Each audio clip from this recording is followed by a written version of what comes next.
Hey folks, this is a ride at Pecan Grove Trail in the city of Rowlett on a beautiful Saturday in fall 2025. We're riding with a group today, kind of on a sad occasion. This is the DORBA, Dallas Off-Road Bike Association drop and ride at Pecan Grove in memoriam of Richard White. Richard White was, how do I describe him? From a rider standpoint, he was a rider's rider. He volunteered tirelessly for many, many years for DORBA. He gave so much to all of the trails around Dallas, Arkansas, and many other places in the world. He has been on mountain bikes all the way back to, from what I heard, the 90s, early 90s, right? Probably before that. And he loved every minute of it, right? And I don't think he had an enemy in the world. The turnout today, we saw almost 40 people from the DORBA community that showed up just to do a lap in memory of Richard. Should speak to at least partially the impact that he made. But let me tell you, from somebody that knew him pretty well, he made an impact far greater than just 40 people showing up at a trail to ride in his honor. I bet you, 60-70% of the DORBA folks, and we're talking thousands of people, at least knew of him, if not met him, and probably always had something positive to say about the guy. He's a stand-up guy, and for me, he was also a team member, right? Bearded Women Racing, I was on that team for a few years, and it was my first enduro mountain biking team. Him and I and others on that team spent many days and nights in Arkansas, in good weather, in bad conditions, good conditions, sketchy conditions, right? Riding things that maybe aren't supposed to be rideable. Falling, crashing, getting hurt together, and enjoying the camaraderie and picking ourselves back up. And Richard was always a central piece of that. In addition to around Dallas, just cross-country racing, or just regular rides, right? There was a Thursday night Sister Grove group ride that, I attended religiously for a good 4 or 5 years, that Richard was pretty much there every Thursday night, right there with me, the trail steward, Blake, and himself. Occasionally we'd have other people kind of join us, but there are many rides that we did on that group ride in particular, where it was just us three. And, I got to know him pretty well. We share, obviously, when you ride with people for a long time, you share some things with each other when you're out riding, and kind of compare notes about life, and have funny, witty banter. I mean, he was always sarcastic to a degree, which made the ride fun, right? But it was in a nice way. It was never anything to get hurt over, right? So he had his wit about him, and he was just a great guy, right? So absolutely super happy to be part of this ride again in memoriam of Richard White. And here we're kind of starting out at, obviously, the trailhead, riding through the various loops through Pecan Grove. And what I learned from some of the folks that have spent a lot of time here, each of the loops obviously are named like Blackbird, Lucy, Penny. Apparently that's for the Beatles. So for you Beatles fans out there, that's one of the main reasons, or maybe the reason, why they're named that way. So if you get out there, get a chance to check it out, at least you know a little bit of history now on why they're named the way they're named. And apparently Richard did not like the name Blackbird. He was not the name, sorry, he didn't like the song, I think was how it was described. So apparently and I may be butchering this story, so if you told this story, I apologize, but from what I heard on Strava, right, so there's segments that you can make. Apparently Richard made a segment, because nobody had yet, for the Blackbird, but he added a comment on the name. So it wasn't just Blackbird, he said Blackbird, parentheses, the worst Beatles song ever, end parentheses. And that was just the kind of guy he was, right, in his humor. So anyways, great ride, good chance to catch up with folks, spend some time with his memorial, spend some time with his wife Betsy and his kids, It's just overall good stuff. I mean, the weekend prior, obviously, we had another ride. I did not record that one, but that was more of a closer knit memorial ride, because we did do the memorial at the hall afterwards, which was definitely um, somber, to put it mildly. So, here we're kind of moving through the trail. I'm going to tell a couple stories as we go, just from how I knew him and things that I remember. I'm sure for those of you that do know of him, or knew him, sorry, you have your own stories, right? And so I'd love to hear them too. Obviously make sure you reach out to Betsy if you haven't already, and share your stories with her, even if it's just a message, because in my perspective, I think all those stories are valuable memories that I'm sure the family would like to hold on to. So if you haven't told them yet, and you feel there's value to them, please do reach out to people and tell them.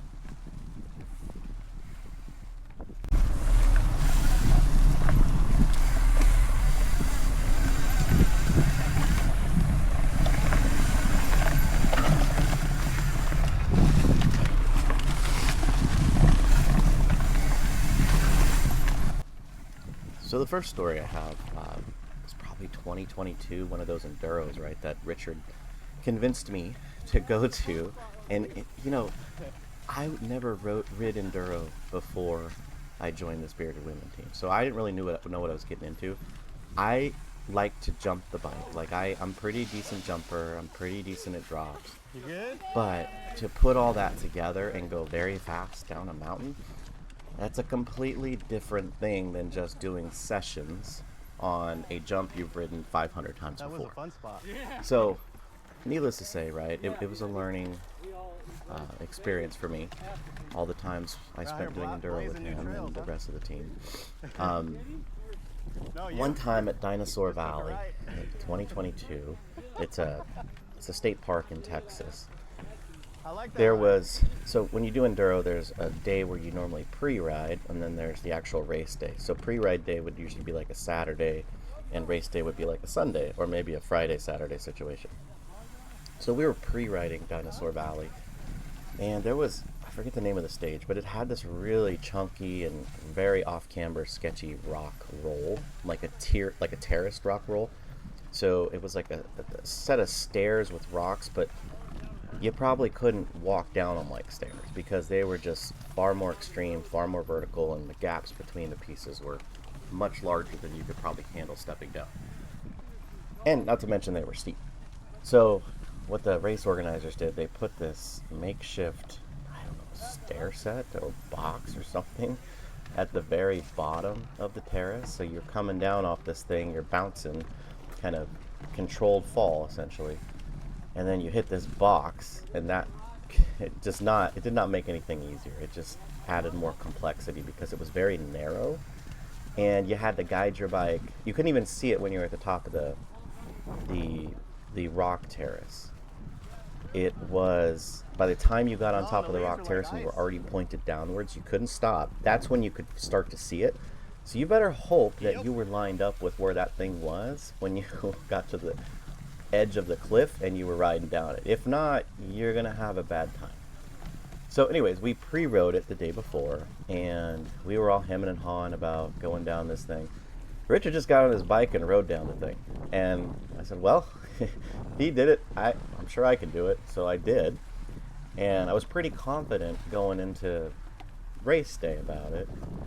Fast forward to Sunday, and everybody, hundreds of people, I guess, start riding this thing.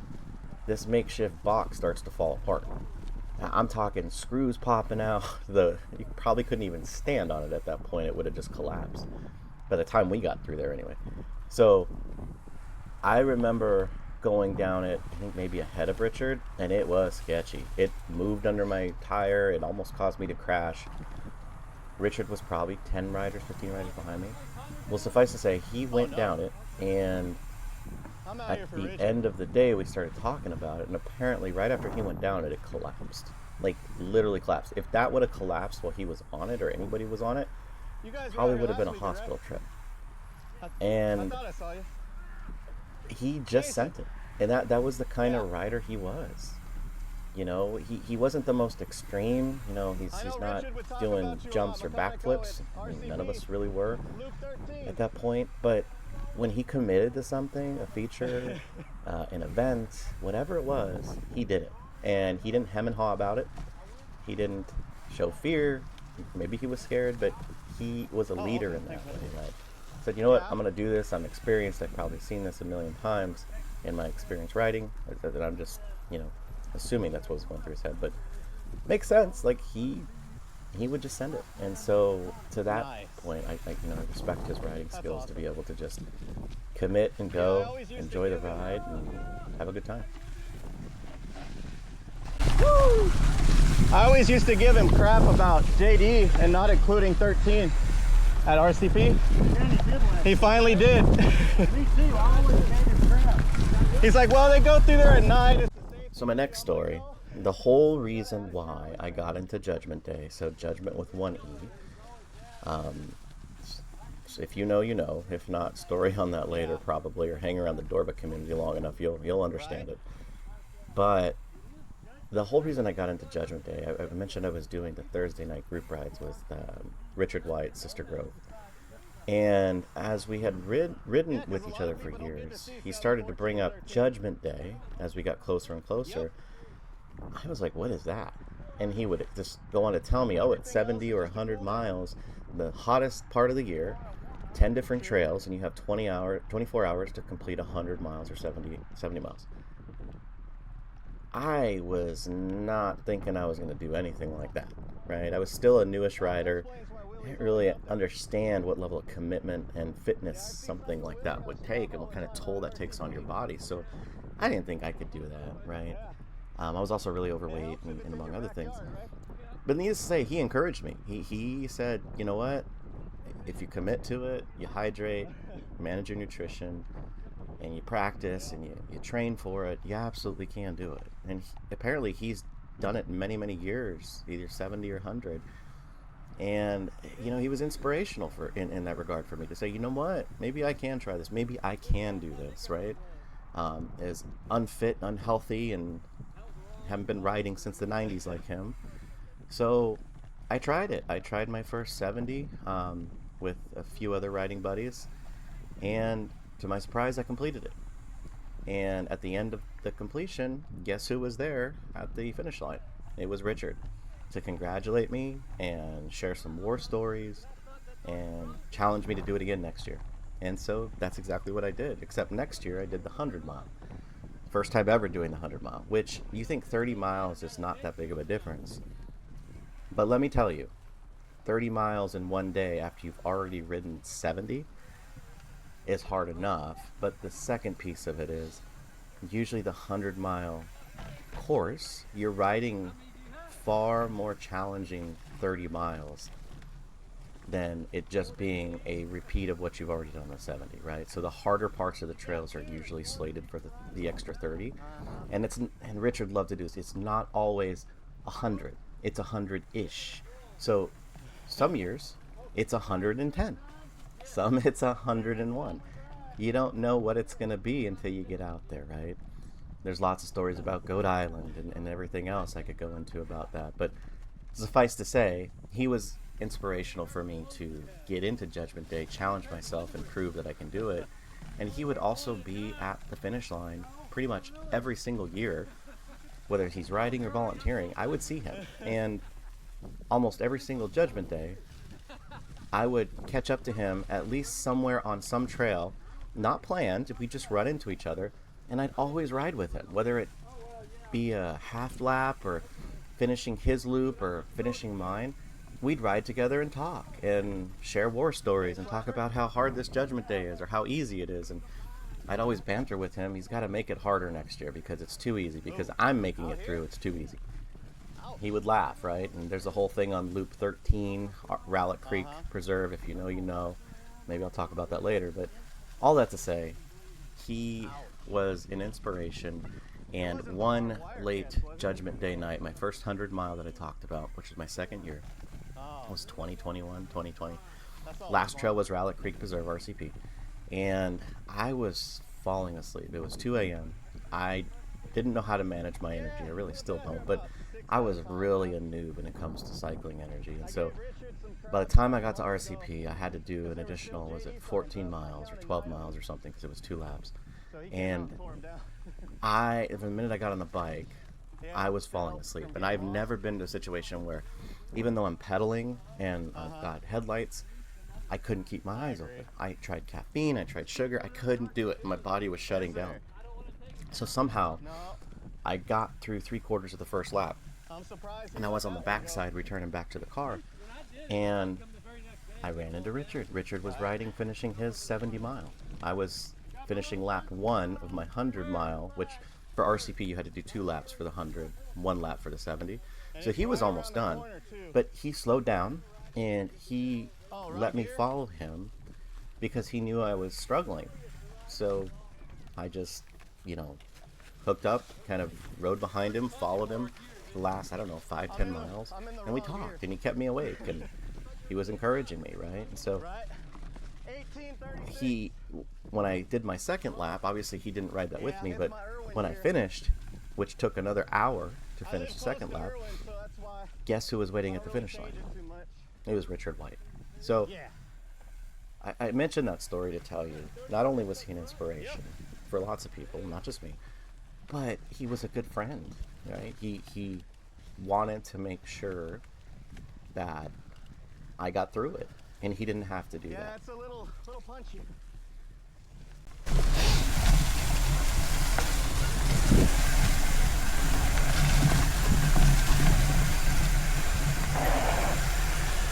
It'd be like running a 32. So the final story I have, and if you've made it this far, thanks for kind of going down memory lane with me and reminiscing about Richard White and our bike escapades. So I mentioned the Thursday night Sister Grove group ride. So first of all, Sister Grove is a trail in Princeton, Texas. I would say it's a well-known trail, but it's lesser frequented. One, because it's kind of further away than some of the other trails from the Dallas Metroplex. There's a lot of traffic to get there depending on the time of day you get there, but also there's a lot of routes. And I mean, I like the routes. I think the routes and the flow there make that trail unique, and it adds something a lot of other trails don't have anymore, because for better or worse, probably for worse, people are cutting routes out of these trails to make them smoother and more flowy, which just takes the challenge right out of them, right? And it's not why we mountain bike. If you're going to do that, in my opinion, get on a road bike, right? Nothing wrong with that, just, tomato, right? So, anyways, Sister Grove has a lot of routes, and if you knew Richard well enough, you also know that he won a race there once. That is a well-traveled meme within the DORBA circle. But yeah, in the 90s, he won a race. He placed first, and he got his name in the Dallas Morning News, if I'm not mistaken. So, if you knew Richard, you knew he won a race there. So that was, it was one of his favorite trails. I don't want to say it's his favorite, because he loved RCP, and he obviously spent hundreds of hours at this trail we're watching here. This is Pecan Grove, cutting these lines, trimming these trees, doing all the things to get it rideable, right? So it was one of his favorite trails. And we would have a Thursday night group ride every week, and I attended that 5-6 years, right? With him, the trail steward Blake, sometimes other folks, right? We had some other regulars that would show up pretty frequently. Sometimes it was just us three, right? And during those rides, it was always good camaraderie. We weren't riding in silence. We were riding talking. And it's an hour and 10, hour and 15, hour and 20 minutes of sharing stories and talking about life. Just whatever, right? With good riding friends. And then when we'd finish, we'd hang out in the parking lot, well after the sun went down, and continue talking just about the happenings in DORBA or the next bike trip or anything, right? And I wouldn't trade those times for anything, because I learned so much from, obviously he's an experienced rider. He's seen many, many things.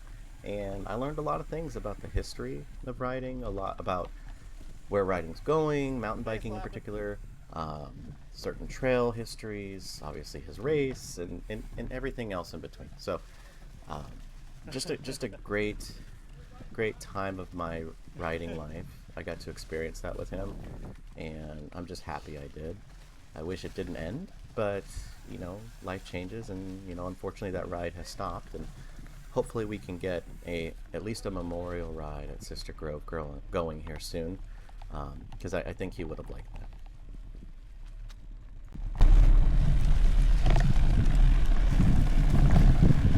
Hey.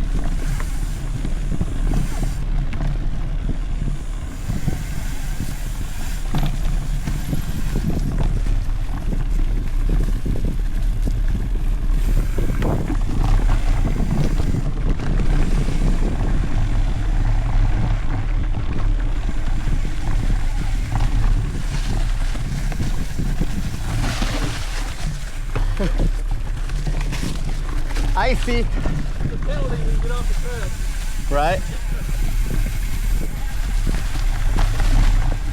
This is what you like right there, right, Katie? That's your favorite part?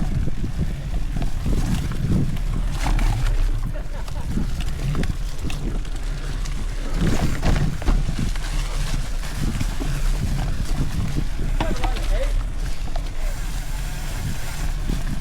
Well, it worked for my neighbor. Now it's something down. Amazing how much closer it's got in a week. I know. We could see the trail last week. Yep.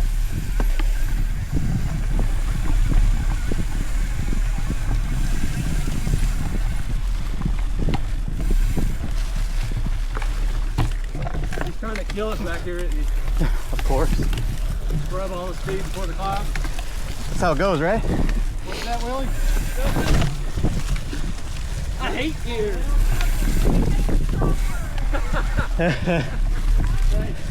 Hate's a strong word. A healthy level, huh?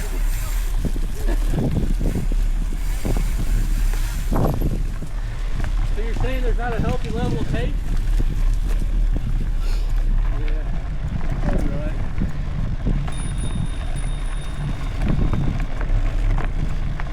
Hey, take us on a shortcut. And through here.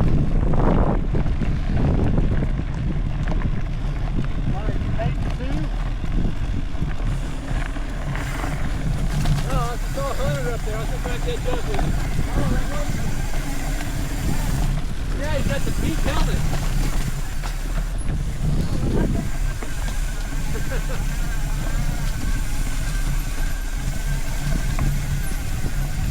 Next week, the one the Texan one. Yeah.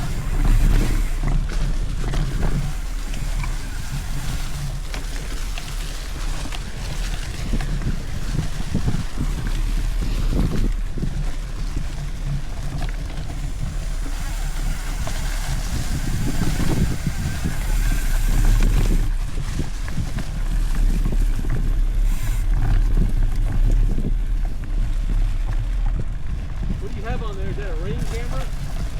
Insta 360 ring camera. It does look like a ring camera. It does. Or just Uh-huh. did it record audio?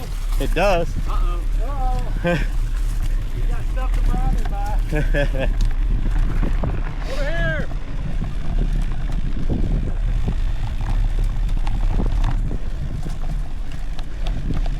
Oh, trail cutter. That's gonna be a new line too, Joey. I can make my own lines. I'm a leader. Your line stinks. You got a big hole.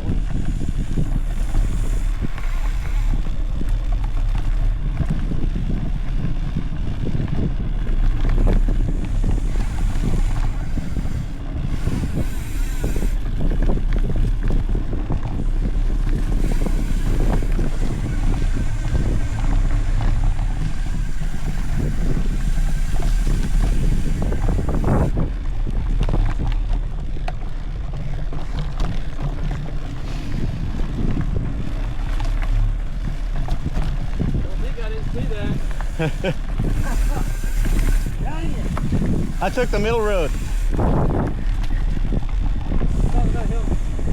Oh, him? yeah.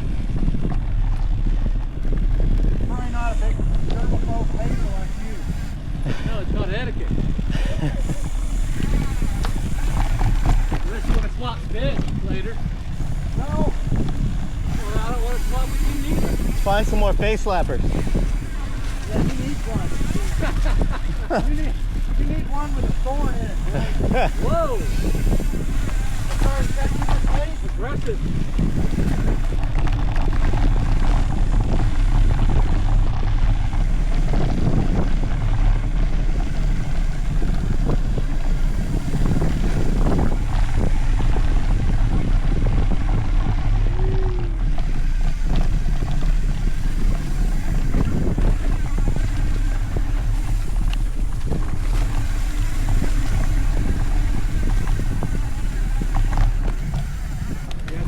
Following David through this. Yeah.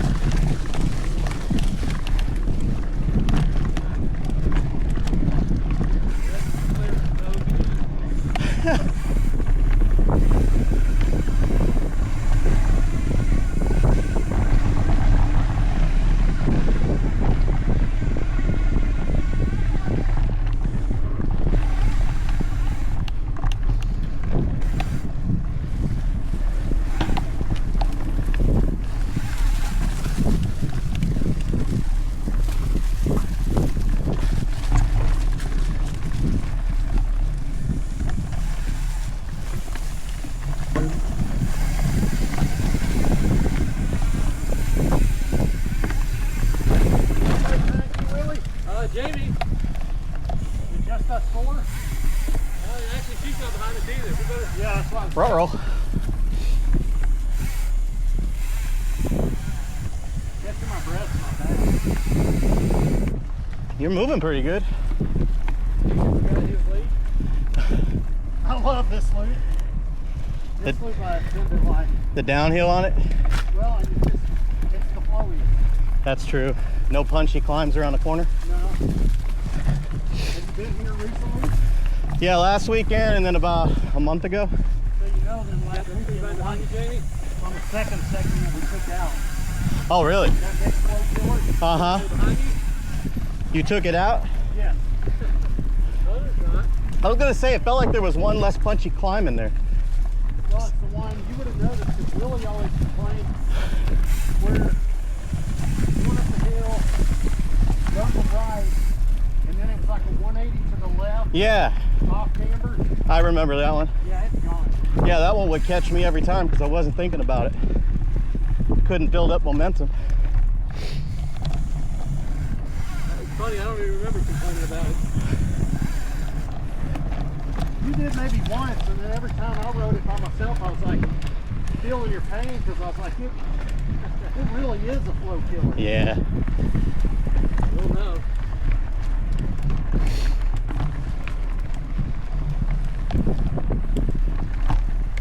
That Hunter? Sounded like somebody. Yeah. Well, we probably did on the downhill a little bit. There ain't no way he knows it as good as you do.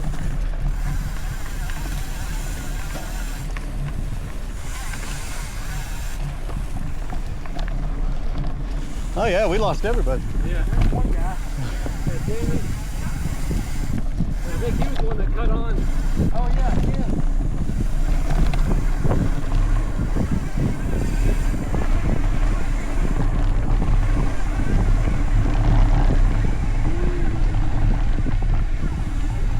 Hard enough.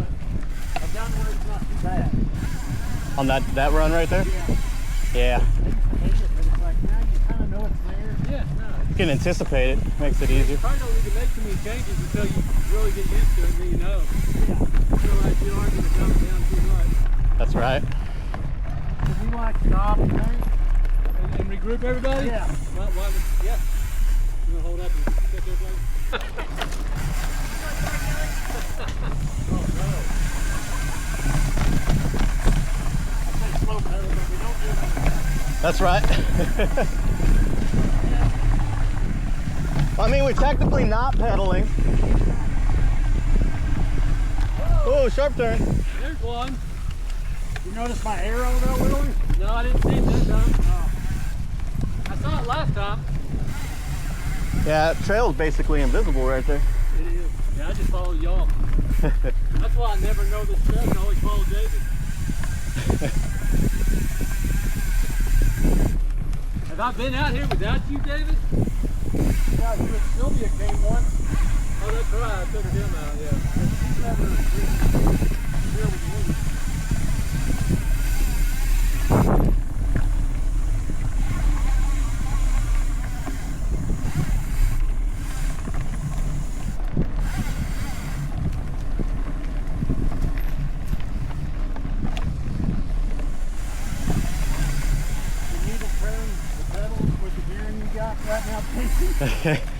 A little bit. I bet it gets tough though, doesn't it? Oh, it's horrible.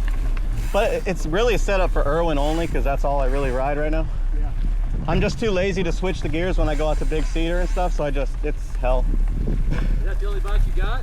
Yeah, oh, I got a Ripley, but I only ride this. I've been single speeding for about 4.5 years, and it's all I ride. It's addicting. It is. I did my first ride and I never looked back. Yeah.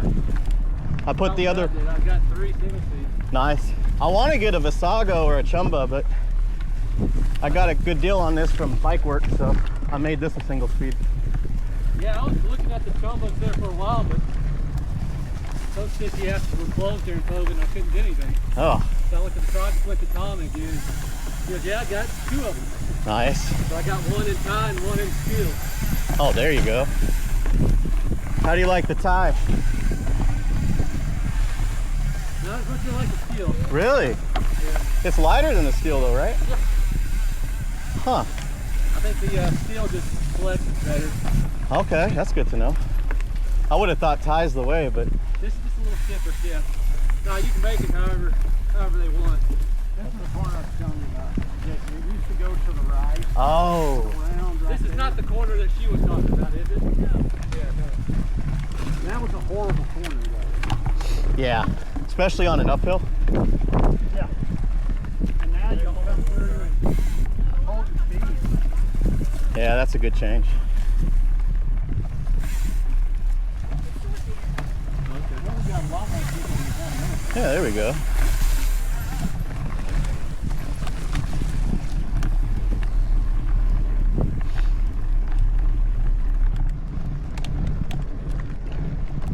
Hey Willie, our sweep couldn't be any worse than the guy last week, huh? We ran into a guy down here at the hub. Uh-huh. And we're like, hey, are you here to ride? Because we had said we'd ride a little later. And he's like, no, I'm the sweep. And we're like, well, where's the group? He goes, I don't know. Yeah. Not a good sweep if that happens. I think he got lost. Well, I'm like, how do you lose the slowest guy? Right. Being the slowest guy. and he's going to watch this video later. I'll, Here we sweep a race at Big Cedar one time. yeah. And he had me sweeping cat 2 ladies. And the girl that was, I was behind the whole race. Yeah. He was here this, pull off, and I'm going, show somebody here on your left, keep riding. Right. Here.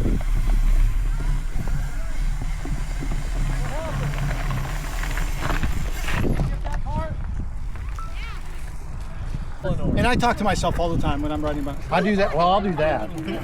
But I mean, like, I don't even hardly mouth breathe, and I can be pushing. Ride with somebody, and you start talking, and 2 miles in, you're going, gosh, and you're not really going any harder. It's just, I guess you're just spitting out so much air. Yeah, it's been a while. It's been a while. Well, that's me and him. We've got another friend that rides with us, and he doesn't say much, and I'm really like, I don't never talk. And I said, that's because I mentioned that to Mike, and he goes, I'm just back here laughing at y'all fools the whole ride talking. All right, we're going to take off again. We'll dial it back a little where we can try to keep the group all together. Ready, Freddie?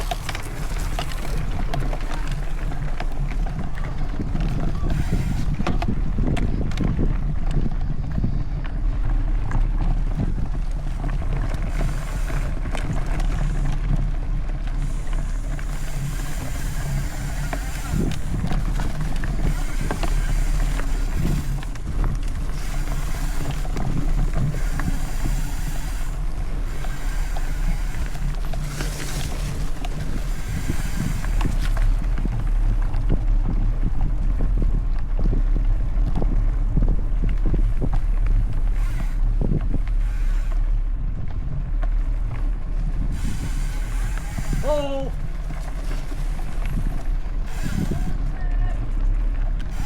Head like a hole.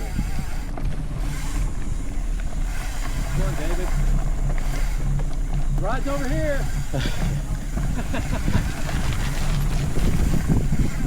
Never liked that. Didn't like 9-inch nails. What's wrong with you? Ah. 9-inch nails was awesome.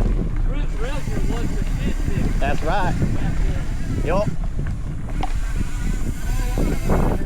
I like The Pretty Hate Machine, is that what it was called? Yeah. That was the best album of the time back then. Yeah, it was. Always on the radio, those songs. David just doesn't know rock. That one really rock. Hey, you watch your mouth. That really rock.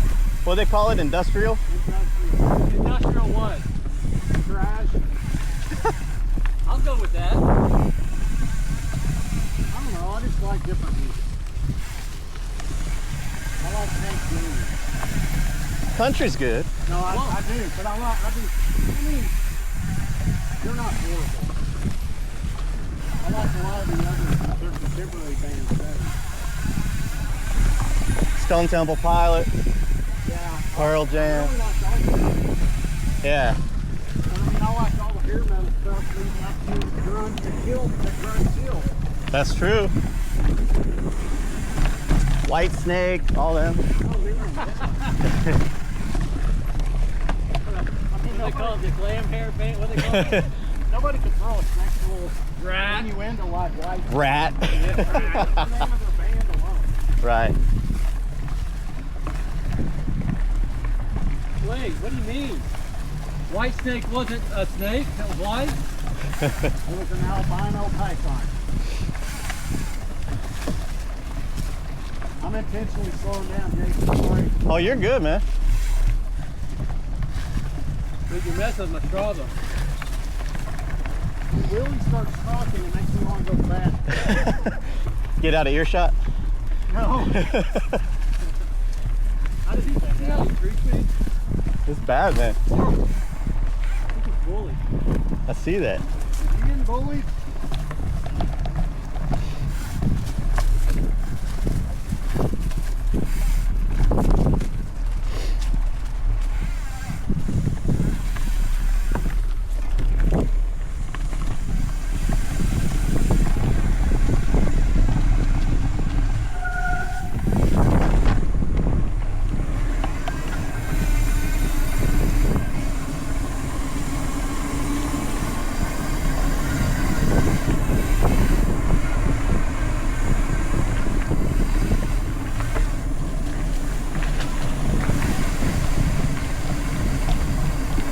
You been here, Willie?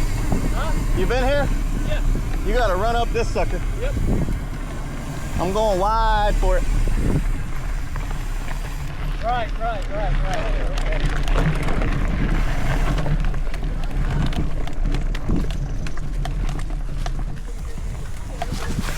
Whoa!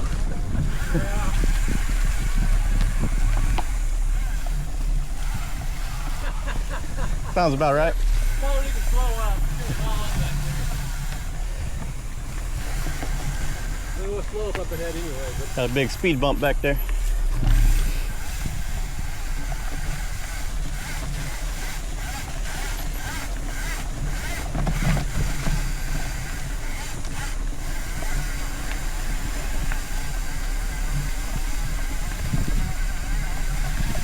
some girls get crossed up in back wheel. That what happened to you? No, I didn't want to hit him. Oh yeah. I try not to hit people. Oh, Oh, I appreciate it. that's what insurance is for. I was in the wrong gear, sorry. Oh, you're good. You're good. You weren't standing up? I was in Bentonville a few weeks ago. That's Willie's turn. Yeah, that's my turn. No, I've never taken it. And there was a race, and they were coming from a paved section onto like a steep climb. Yeah, And I mean, it was just like just crash after crash. yeah.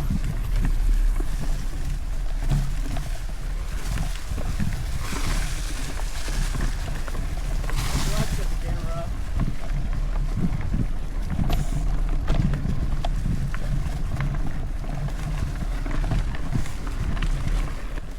So I'm going to end this ride at an appropriate spot.